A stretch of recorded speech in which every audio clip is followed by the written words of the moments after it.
The year is 2013, and I'm standing in front of a literary agent pitching my first novel.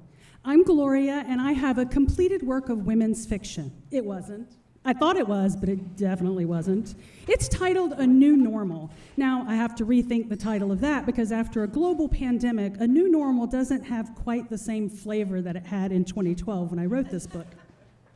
And it's 150,000 words long.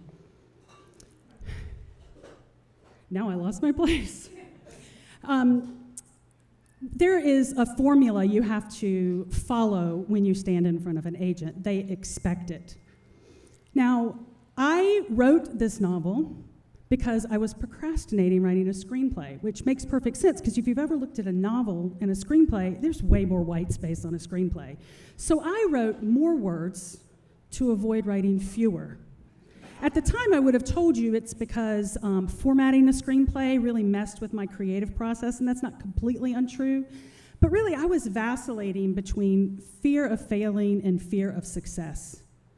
Failing sucks, but I'm familiar with that. I have logged a lot of failures in several categories of my life, and there's a formula. You fail, you're disappointed, you're sad, you move on. But failure is familiar, but success is elusive. Success is a dark forest with a unicorn and a very sharp horn, and he's angry and has a lot of expectations.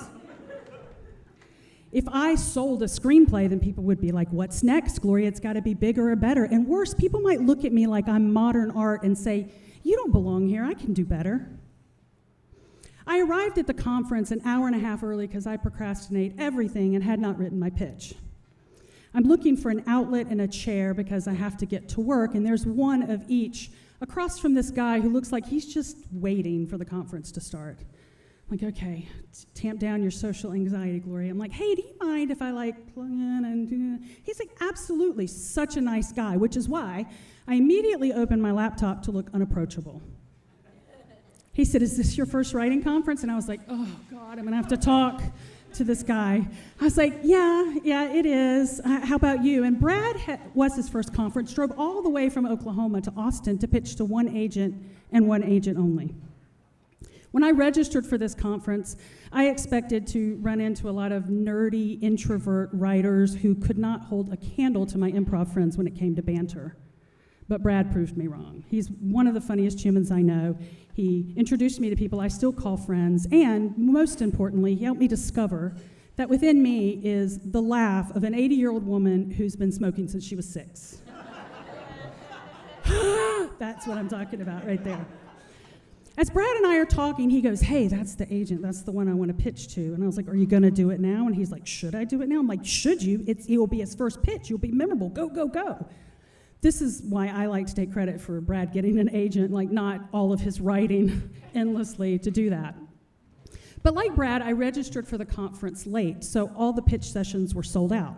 I, too, had to ambush an agent out in the wild. And that's how I found myself standing in front of this woman saying, I have a 150,000-word novel.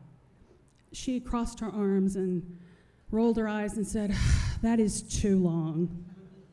I heard too much, because that's the theme in my life and a voice in my head, Gloria, you talk too much, you feel too much, you need too much. I said, do you want me to keep going?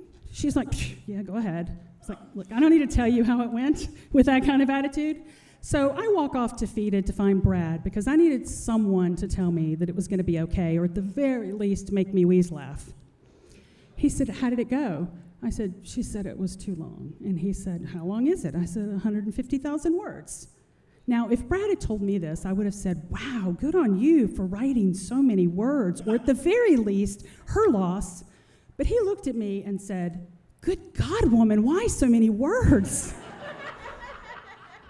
Because I think more is better, but clearly it's not always. So 20 minutes into my drive home, I am processing this failure, disappointment check, sad check, new plan. I didn't have one, but I did know what I wasn't going to do. I wasn't going to write anymore because I wasn't a writer. I didn't even know how many words go in a first novel. If you're curious, roughly 100,000. But then I heard this voice in my head. It was one of my characters, and they're there a lot, but they're usually talking to each other and not me. He said, Gloria, if you don't write my story, who will? Now, intentional or not, throughout all of my work, I am peppered. My characters may have traits that I once had or want to have, or things may happen that I pray never happen to me or look forward to one day. So I knew that voice in my head wasn't my character, it was me. And I was telling myself I had to march into that dark forest up to that pissed off unicorn and say, give me your best, because if I don't tell my story, who will? Thank you.